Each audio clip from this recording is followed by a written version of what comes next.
Guys, ito na yung pancit palabok.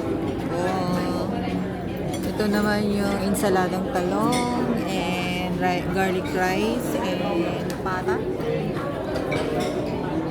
Ayan guys. So, ito yung aming food here at isang sikat na restaurant.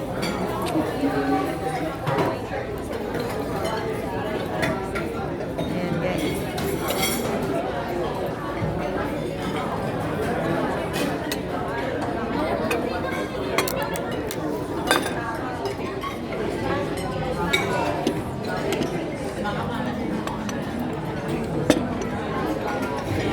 Gitna mo nga yan, Paps.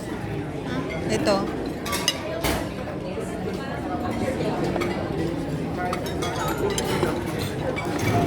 Diba guys? Aray. Yan lang guys.